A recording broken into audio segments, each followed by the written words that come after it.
Hello, and welcome to Appen Media's Georgia Politics Podcast. I am your host, Lindsay Coates, and today I have the pleasure of interviewing Lary Long, who is running against Congressman McCormick for Congressional District 7. Welcome today, Lary. Thank you, and thank you for having me. Yeah, so excited. So before we get into it, most important question of all that I'm starting out all these pods with, what's your favorite dinosaur and why? Tyrannosaurus Rex. Okay, there we go. See? I Yeah, I like to lose. was going to say Triceratops, but That was the correct answer, honestly. obviously. Um, so tell me a little bit more about little Larry. Where did you grow up? What was your household like? What happened in those early years that made you the kind of person who ends up in 21 years of service protecting other people's land and water and then deciding to run for Congress? Well, I was originally born in Missouri, Okay. and I was in a Southern Baptist household. My dad was a truck driver, and so when I was about 7, we moved to Kansas. We lived in a small rural town in Kansas. And then when I was 14, I moved to Arizona, Tucson, Arizona. And most of my time was spent in Tucson. Um, in my senior year of high school, my dad got into an accident and a mine tire fell on him. Oh, wow. And we ended up What's a losing mine tire? everything. I'm sorry. A mine tire, one of those big mining truck tires. It's huge. Oh, Yeah, there was wow. like some barrels and a cement block that kept him from being totally squished. But Wow. but Okay. anyway, so we ended up losing everything because back in that days there wasn't insurance like there is now to protect you and stuff. So anyway, so I found myself at 17 on the street, and so I do not have a high school diploma. Wow. I have a GED that I got at night school, and then I went back to junior college and then went on to the University of Arizona. I have an undergrad in developmental biology, biochemistry. I have a master's in hydrology. I have an EJD, which is a California law degree, and for in law. And then I have a master's in dispute resolution, which is mediation from Creighton School of Law. From there, it's like I kind of made up for the fact that I didn't have a high school diploma, but Sounds that way.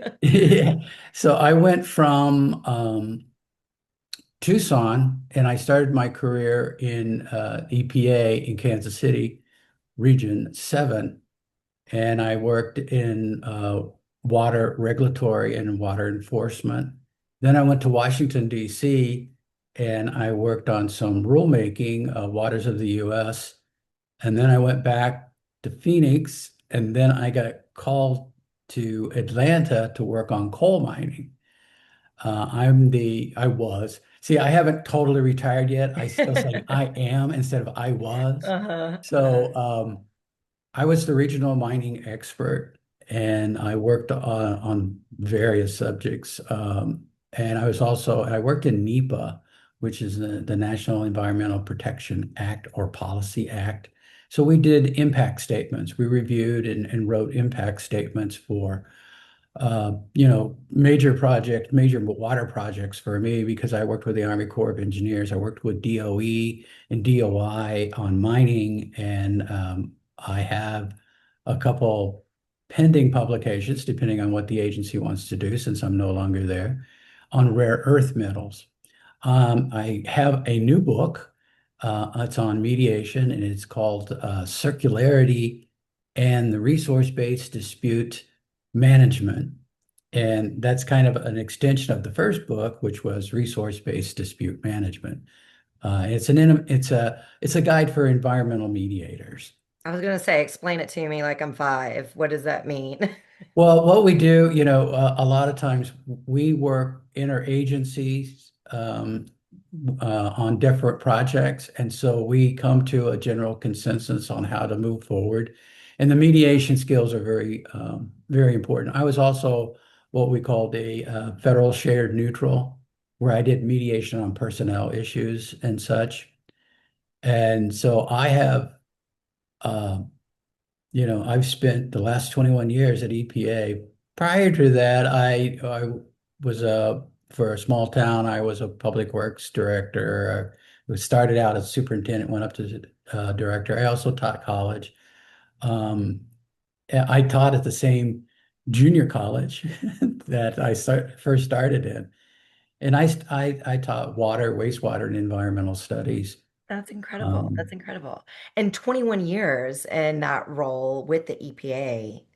And for a lot of people, they hear these agencies, and it kind of relates to bureaucrat, I don't know, red tape. They don't really know what it means you do. And you just listed off a bunch of things that you did accomplish while you were there. But what was the day-to-day like? What did you actually do? Like, were you working with farmers or landowners, or was there like what? Give us a sense of what it was like on a day-to-day. I ran anywhere from 10 to 20 projects at a time. Oh, wow. And I worked All with, in Georgia, or were they? no, see, Region 4 has the 8 southern states. Okay. And so I worked on a gold mine in South Carolina. And a lot of people don't realize how much mining we actually have in the southern region. We have a lot of coal all through Appalachia. We have coal. And so we worked on mitigation sites and trying to restore from the damage.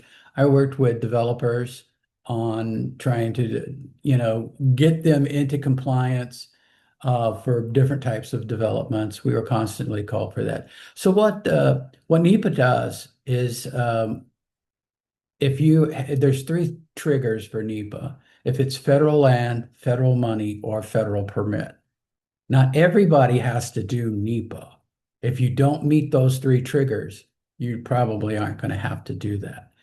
The main trigger in the southeast was a 404 wetlands permit. So if you had to have a wetlands permit, you had to go and do your NEPA. And there's several layers of NEPA. So you can do a CADX, which is just, okay, we check off the box and we don't think there's going to be any damage, so we'll move on. And it's up to the lead agency. Each federal agency does their own NEPA. We review those NEPA and tell them if they're in compliant. EPA has the authority over the other agencies for that, and we have veto over the Corps of Engineers on 404 regulations, which is the wetlands and streams. Excellent. So I would run, we did, gosh, on average 3 to 4 nuclear relicensing facilities, and we have quite a few nuclear facilities in this area, Vogtle being one of the big One of ones. them, yeah. And I also worked with Tennessee Valley Authority. My biggest thing that I was trying to do, and then what I was most proud of, was my work on rare earth metals.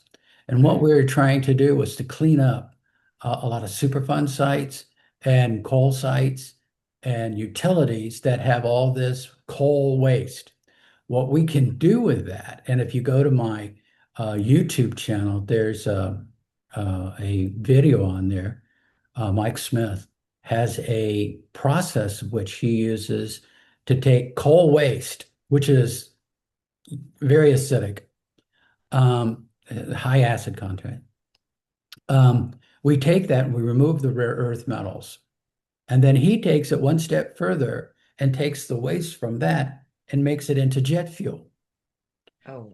So yeah, so it's rare earth metals are so important because we would not be talking right now if it wasn't for rare earth metals Right, because they right. make magnets and they're used in electronics.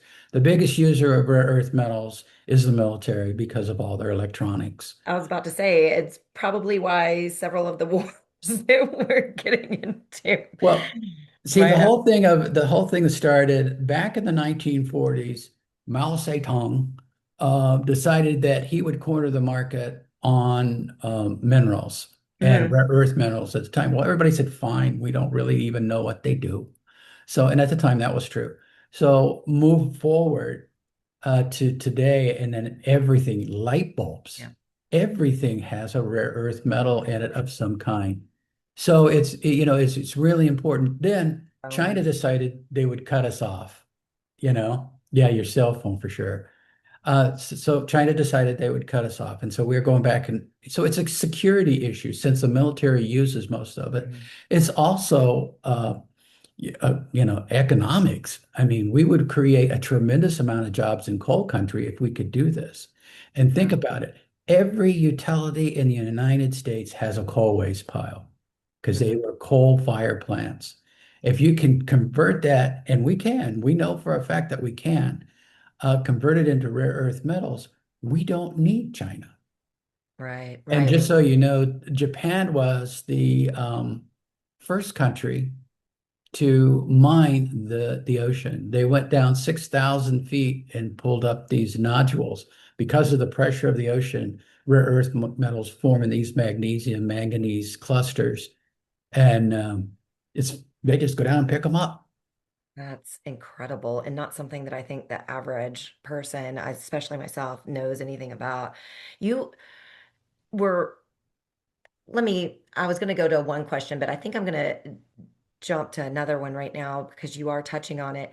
You do frame environmental issues as economic ones Yes, and not just ideological. And it can relate to higher utility bills or disaster costs, that kind of thing. So it's a very deliberate framing that I think makes sense, especially in our current environment of affordability. Um, how how do you frame that and talk to me about how it, protecting the environment and the work that the EPA and that you did and that your other people that are still there are doing, potentially doing, it hasn't been cut. they're Um, trying. They're trying yeah, hard. yeah. Talk to me about how it makes economic sense.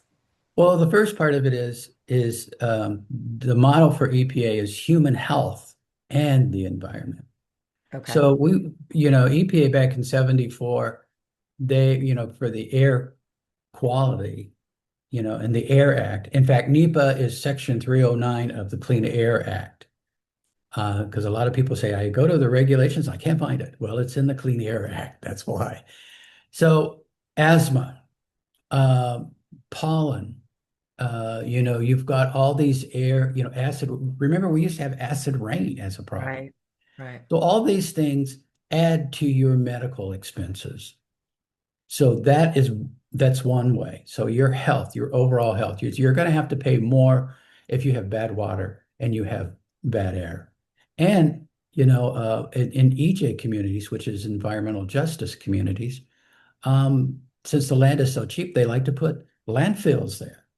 So the Hmm. people that work in these areas have these cancer clusters. Hmm. And so that's the first and the easiest way to show that environmental regulations actually affect your wallet.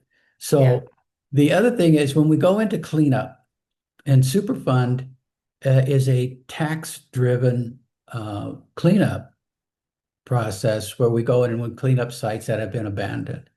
Well, a lot of these are mining sites. A lot of these are PCBs. They are, everything that's bad for your health. That's what they are. So that's just the easiest way to put it. Fun. Uh, so, But yeah, it so can, if, it hits you in the wallet in the end.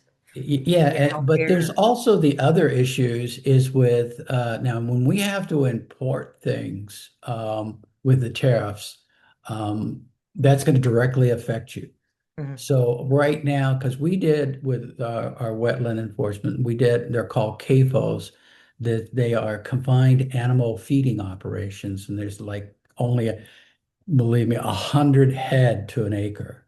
And that is really packing them in to that acre.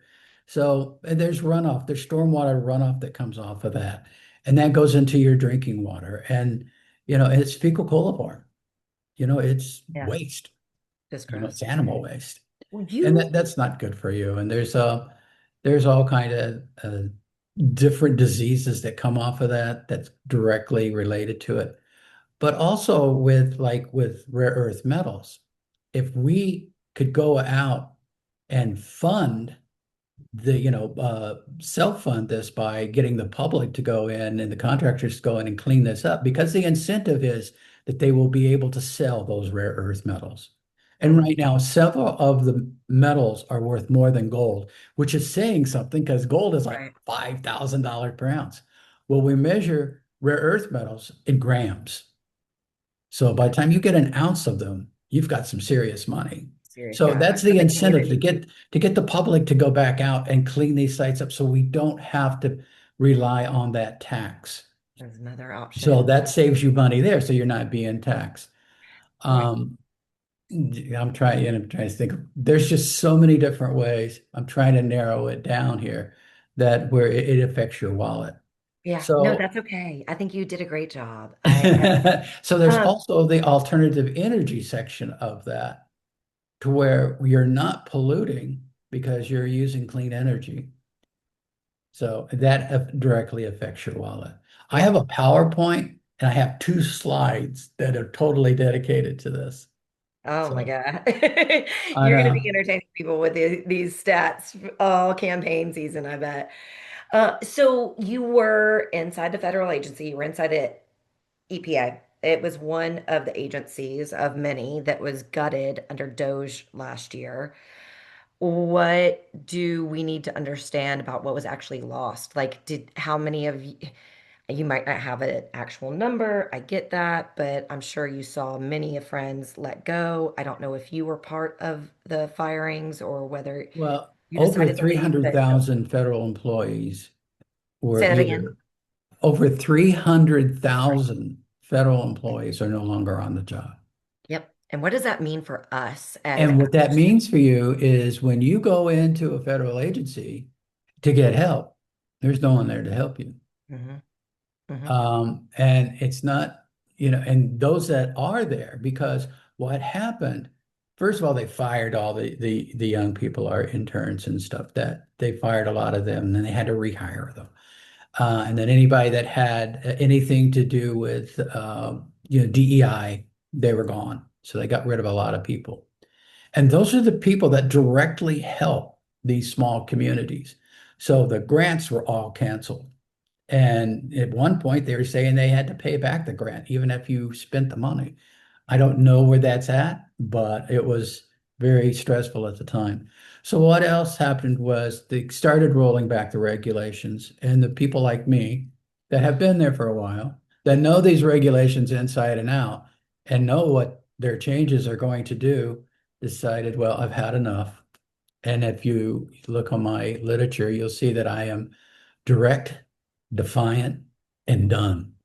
I'm Hmm. direct because I will tell you exactly where this goes and what they're doing and what the consequences will be.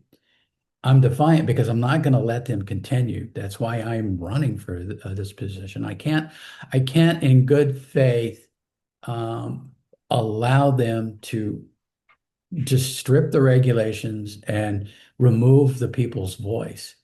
And I'm done with them. I'm Yeah. totally done with them. But what happens when they roll back the environmental regulations? The Clean Water Act, the Clean Air Act, NEPA, all have public notice requirements. And that's a 45-day requirement that gives the public a time to comment on these projects. Without that, then the public doesn't have a voice. And they are allowed to ram these projects in and get them over with. The other thing was we had to do what we called, yeah, in the federal government, we use a lot of acronyms. So it's called LEPTA, at least environmentally damaging alternative. And they don't have to do that anymore. They can take any alternative they want because in NEPA process, we always have to come up with alternatives. There's the no build alternatives and then the whatever they propose. And of course, the one they propose is the one that they want. Mm. So, but we always say, well, we would change that and say, well, you need to do the one that damages the environment the least. And that's not happening now. Yeah. Yeah. I can understand that. Let's shift gears. You do have an incumbent that you're up against, Rich McCormick, You're right. who is by all measures a Trump lackey. and roll over to him for everything. I am here in Roswell, as you know, and he got an earful last year, uh, and it almost a year, just a little over a year now, at a town hall he held. And then subsequently, GOP leadership across the country just told Republican congressional leaders not to hold them anymore, which was like so incredibly crazy. So what do you say to the people who were in that room in Roswell that night that couldn't even get in? There was a standing room only. Like, what do you say about leadership that shuts down listening to its constituents the way that he did? Well, there's two types of leaderships, and that is people that lead, and Hmm. those are people that say they lead. Hmm. And um, my understanding was that they said that thought that it was okay to do a town hall meeting every 15 months. So you think about that. It's a 2-year term. You Hmm. only got 24 months. So that's one town hall meeting per term. So communication is key to accomplishment. Have you been able to get on the phone with McCormick ever, or have you reached out to his office at all? No, Yeah. no.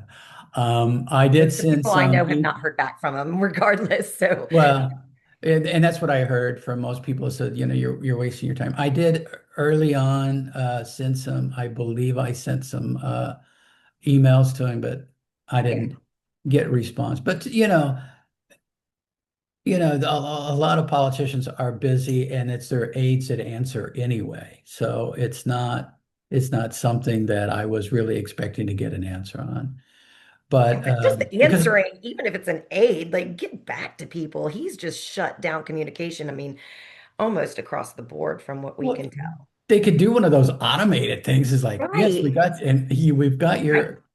your message and AI we'll, is here. You well, they can't didn't Im even do that.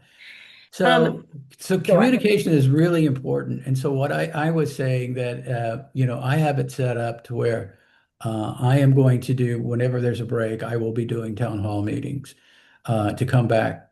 But I have also pending bills that I have written, and one of them is to keep the government from being shut down. So they need to mediate that. I mean, that's just ridiculous. That's another way that it affects your wallet is every time they shut down the government, it costs hundreds of millions of dollars, and then it costs hundreds of million dollars to start it up again. So Yeah. that's just, and it's an inconvenience to the people. We're the only country in the world, the only democracy in the world that does that. Nobody does that. It's a Yeah. power struggle. And if you go to my website, I talk about the power dynamics in disputes.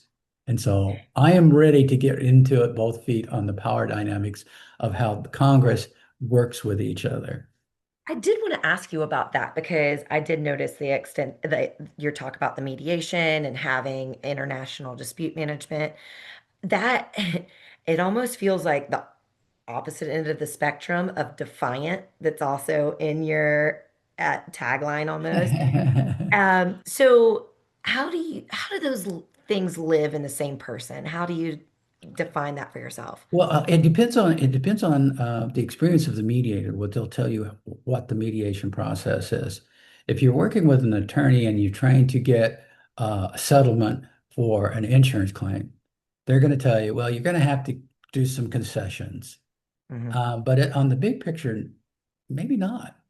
It's how you structure your power in that particular dispute.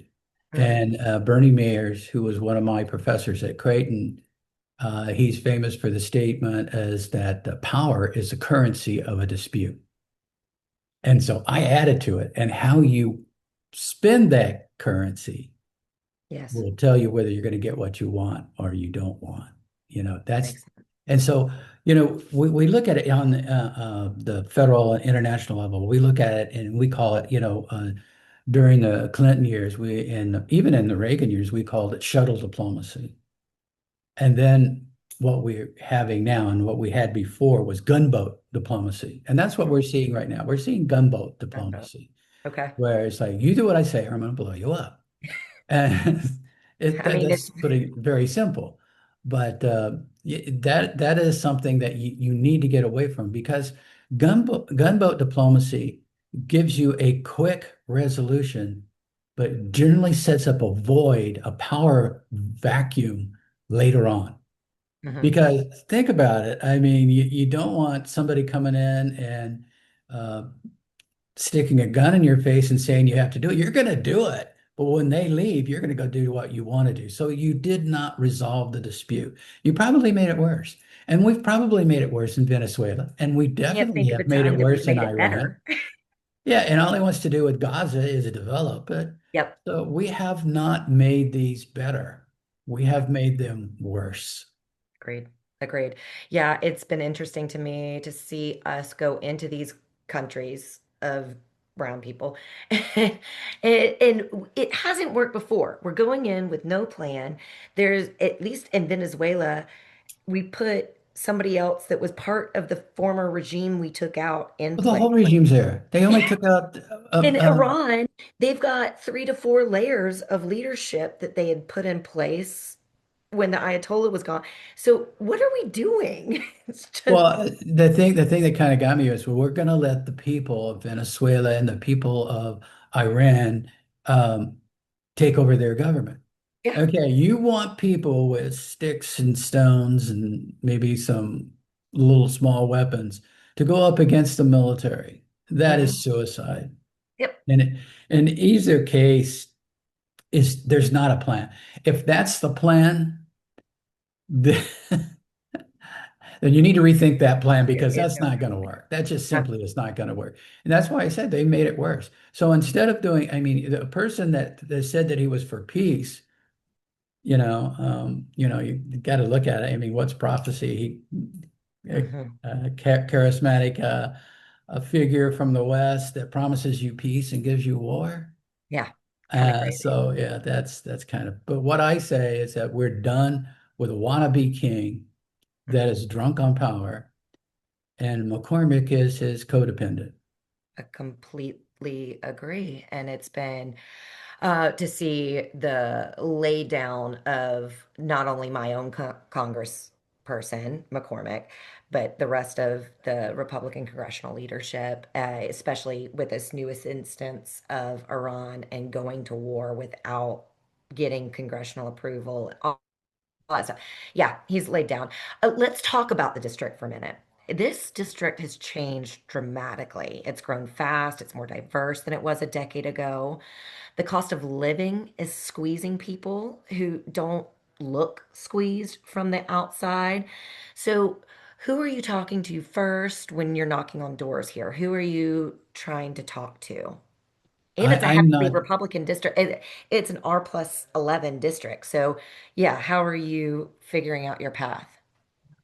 Well, right now I'm talking to everybody, Okay. and I am from that. I take from my takeaways what people tell me, then I target it to other areas. My biggest concern right now, because this is a rural community, Mm-hmm. and with the healthcare, Mm-hmm. and I believe it is the healthcare crisis right now. We're going to lose a lot of rural hospitals. Mm-hmm. And the farmers are getting, uh, they're just getting screwed over Yeah. endlessly. First he cut the farm bill so they couldn't get the seed to plant. And then he makes a deal with a wannabe dictator in Argentina and gives them billions of dollars uh, to, sell their beef and their soybean. And who do they sell it to? They sell it to China. Mm-hmm. And they undercut the American farmer. Yep. The American farmers are hurting, and we really need to get out and help them because that directly, and I have I have a slide in my PowerPoint that I show you that beef for just prime rib in a very small prime rib, it's just a couple pounds, $81. And Yeah. that's at Walmart. That's at Walmart. And so a steak is like $30. A couple years ago, it was like, what, $5, $10 for a good steak? So people can't eat beef because they can't afford it. And the farmers can't sell it because they're not getting any money. Yeah. And and so the grain, no, if they're not, the grain farmers, they're not going to be able to sell their grain, their soybean or whatever, because it's hurting everybody. And if you say it's wheat, so what do we make with wheat? Uh, Bread, beer, beer. But do we have tariffs on beer? So and we can't export those. So and when you put tariffs on one country, they put them back on you. So that's why, even Ronald Reagan, as conservative as Ronald Reagan was, he said he wouldn't do tariffs because they end up hurting the people you're trying to protect. And that's Exactly. the same with walls. I grew up along the border. We never had a problem along the border. You have the typical crime on both sides, but we didn't have a problem until we started putting up fences and walls, um, which, you know, walls not only keep people out, they keep you in. And it didn't work very well for the Israelis. So that, and I don't mean that condescendingly. They put up the walls because they had a definite threat, and people can still breach those walls. That's why, it comes back to the mediation. You've got to solve the problem at the root. Right. Immigration has been a problem since the beginning of this country, and we need immigration. Yeah. Um, ec- Agreed. but to just say, okay, you're brown, you're out of town, Mhm. that's BS. That's BS. There's a lot of skilled workers, a lot of trade people that I used to, when I lived in Tucson, I used to go down into Mexico because, and I bought a pair of French doors down there that was made out of ironwood because they were handcrafted. And the guy that did it, I mean, they were fantastic.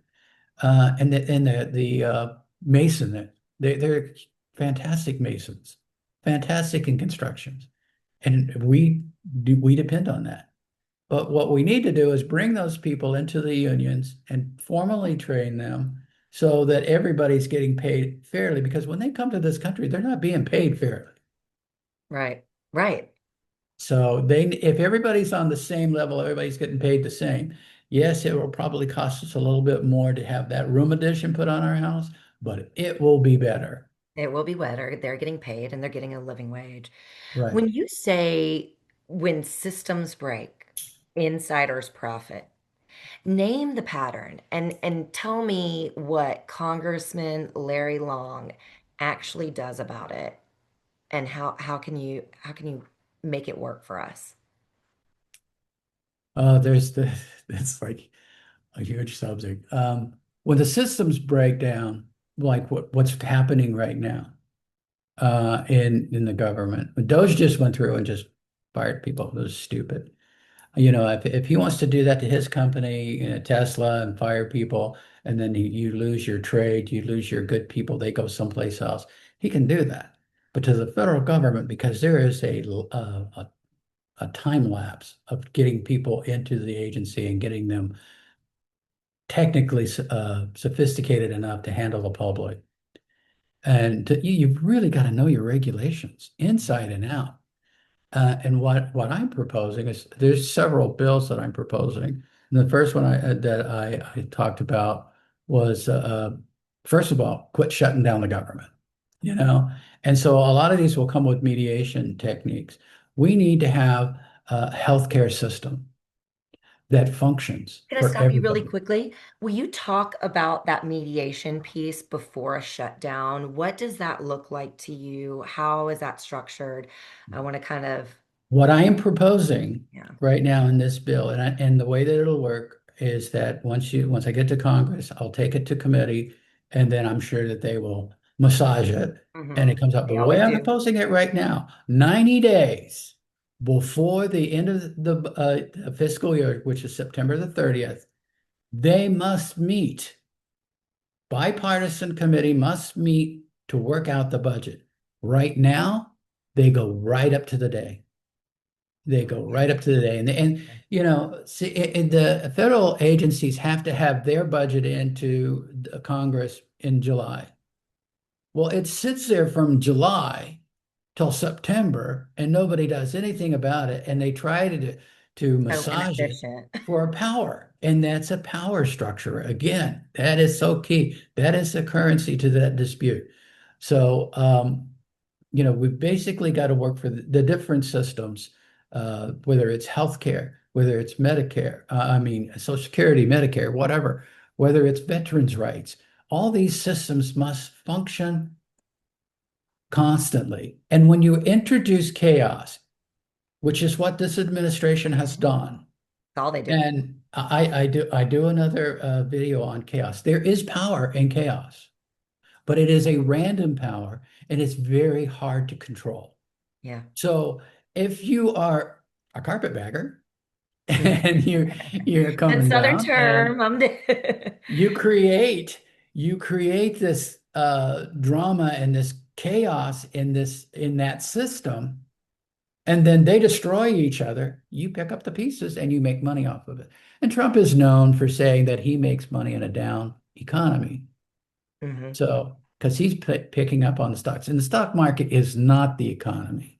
Right. It is a directly indicated to the economy, but it is not the economy. No, it's the So- top 20% that have portfolios that are right. benefiting, not the average American that is No. a one paycheck away from potentially being homeless. Like these are the things that we need to actually be paying attention to and trying to solve.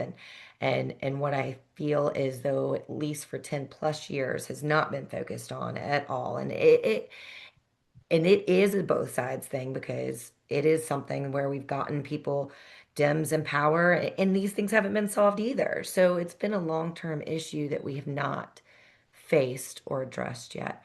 So There's, kind of sum that up, kind of sum up. When a yeah, please. system is broke, what you do, you go in and you analyze the system and you find what the root cause was. A Okay. lot of times what we're looking at are these symptoms to that cause. It's Mhm. like putting a Band-Aid on a broken arm. It ain't going to work. And that's what we've been doing to Social Security. We've been just kicking it down the road. And look at it. Some the conservatives with Project 2025, um, they don't want Social Security. They don't want it at all. And so, for all the people that have paid in for all these years and relied on it, they're going to be out in the cold. So that's why you have to. There's certain things with Social Security that we need to fix. One is the cap. We need to raise the cap. Definitely raise it up to at least $250,000. Because a person right now that is making $80,000 a year is paying the same as a person that makes 180,000, and they get the same amount back. And the other thing is you got to look at it is the government can't borrow from Social Security. They have in the past. And whether they paid it back or not, is another question. But those need to be, and the idea that most people have with Social Security is this is my account. It's kind of a pyramid scheme, Yeah. actually. The It people that, really does seem that way. I mean, the Social Security chat has been going on for at least, I mean, I can remember being a kid and it being talked about. Like as a teenager, oh, it's not going to be, you're going to be paying into the system and it's not going to be there for you when you need it. And I'm like, oh, well, it okay. So worked we've been talking good. about it for that long and haven't solved. Yeah, it worked good with the baby boomers because there were so Yeah. many of them. They were Yeah. paying in. Well, now with Gen Z and all the other generations, there's not as many of them. So Yeah. they will have to pay in even more for the baby boomers. So there needs to be, a way to increase the income while protecting the people that are going to retire later. They're saying it's solvent until 2030. We need to make it solvent forever. Yeah. So and another system that because once I get going on systems, I can come up with You really are it's systematic, student aren't you? loans. Student Yeah. loans. I managed to pay my way through most of my degrees, but in law school I had to take out a loan. I took out $42,000. 10 years I owe $47,000. And I'm like, I was paying interest. So this is kind of a predatory loan. You can't refinance them. You can't take bankruptcy on them. And these people just the banks just keep making money off of it. So there's got to be another way to first allow them to refinance them. And second, you know, if we talk about, a steady interest rate, that, the government's backing these. So the government should be able to set that interest rate for what students have to pay.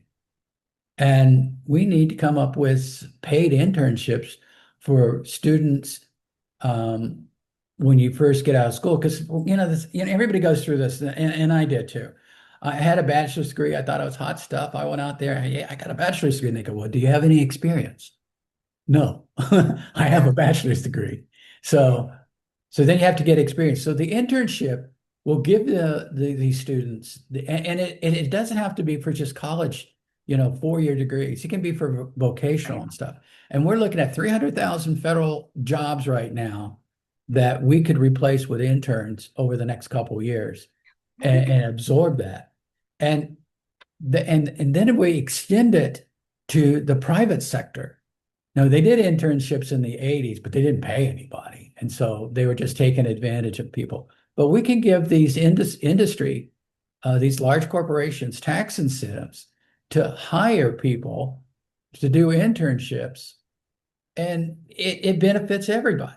And We then could that would also be be making millions. vocational schools free. We could look at so many other options to not just be able to refinance your student loans, but there should be, it's got to be, I feel like, a further stretch than that because I don't know that that's going to get us to where we need to be. It's a start, but in my opinion, I feel like we need to even go a little bit further.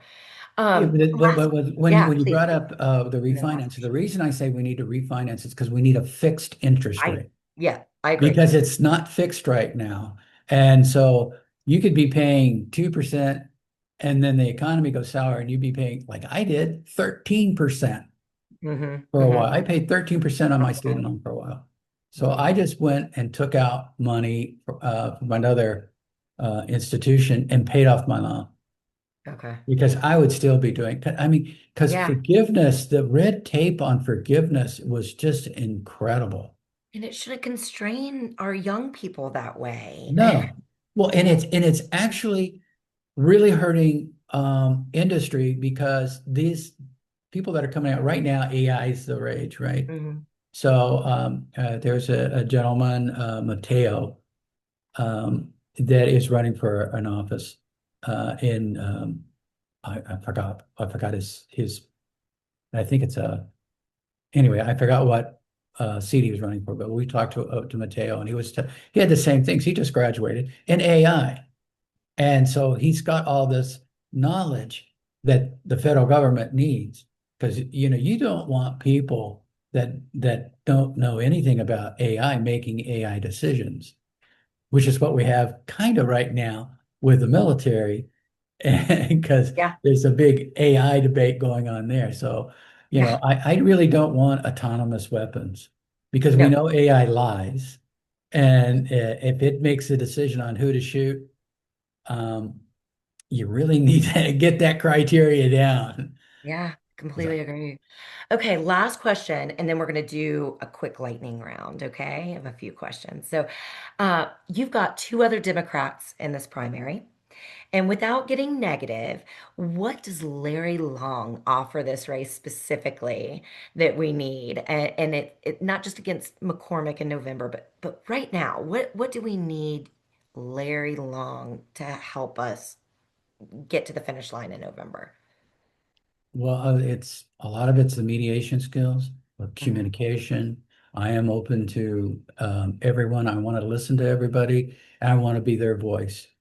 I want to be the people's voice for District 7 in Washington. Um, to get to the finish line, we just need to get out and get more people registered, get more people voting, and uh, I can send out emails, I can send out texts, but I want to meet you. I want Hmm. to shake your hand. I want to look you in the eye, and I want to hear what your concerns are. And I really, and this is from the heart. This is not just a spiel, and this is the way I've always worked. Um, because I am very passionate about what I've done in my public career, my public service career, and I will continue. And this time, I'll be in a position to really make positive change. Excellent. Excellent. Okay. So we'll do a couple of lightning questions and then we'll wrap this up. So the fastest growing, let's see, Georgia's seventh district is one of the fastest growing districts in the country. What's one word that describes what that growth feels like to people actually living here? This district is so diverse. So, is there a word that you can give to describe this district? Dynamic. It's very Ah, dynamic. I okay. mean, we are very fluid at this point. We've got a lot of stuff going for us in this district. We have a lot of environmental issues with Lake Lanier, and I understand there's a lot of people that want to do a nature trail from Lanier up to Dahlonega or thereabouts, and so that's what we need to do. And really, I need to get out and talk to the farmers and get Excellent. the farmers because they're hurting. We Yeah, need to we've do got a lot of something. poultry farms in this district Yeah. and others, but I that's something a major industry in the area. Okay, so what is one thing about working inside the EPA that would genuinely surprise people? Um, we're more than we're the staff people are extremely passionate about what they do. It's not like we go in and do a 9 to 5. There, I did it again. It's not like they go in and do a 9 to 5 jobs and we just check the boxes and go home. These people really passionate about what they're doing, and it hurts physically. You can see the pain on their face when the regulations get rolled back because they know what's going to happen. Yeah. Yeah. What's a hidden gem of your district, of our district? Do you have a restaurant or favorite spot, retail or otherwise? No, I mean, well, I'm kind of a foodie. I like food. Are you? Anything. Okay. Yeah, I like kebabs. I grew up on Mexican food Okay. and I can't go a week without Mexican food. I just can't. Yeah, and I don't know if you know this, but the chimichanga was invented in Tucson. That's my jam. That's my go-to. Oh, you're a chimi? Yeah, Yeah. yeah. Yeah. It was. I'll give you the history real quick. There's a really good Mexican restaurant over by the dog track called Michas, and Michas. They were doing something, and then the way the story goes, a guy ordered a green chili burrito, and there was an accident, and it fell into the deep fryer. Ha. And so they took it out and they said, "Well, do you want it this way?" And he said, "Well, put on some guacamole and some sour cream on Yeah. it, and we're I'll good." try it. And that's Delicious. yeah, Thankfully, this I another mistake that made for a great yeah, error. yeah. But there's a lot of good Asian and Korean restaurants and stuff. I mean, Really are. it's that's the probably the biggest strength is its diversity. Yeah. There's so much diversity here, and there's a lot of small pubs.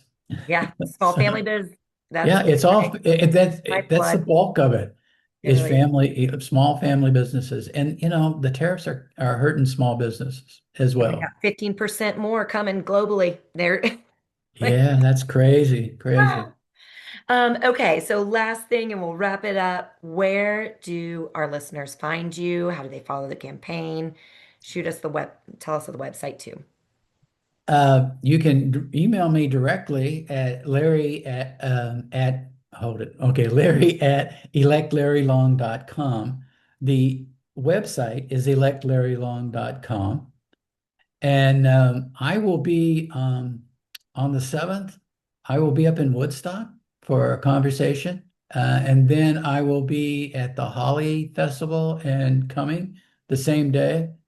And the best thing you could do is go onto the Democrats site and go onto Mobilize, Okay. and you can see where the events are. And I really want people to get out, and if only if you volunteer a couple times, We need to get people registered. We need to get out the vote because it is a red district. It Hmm. really, It is. it It really is. is, and we Strong really red. need to swing this. I mean, if we can swing this seat, um, I promise you, everything that I say, I will make happen.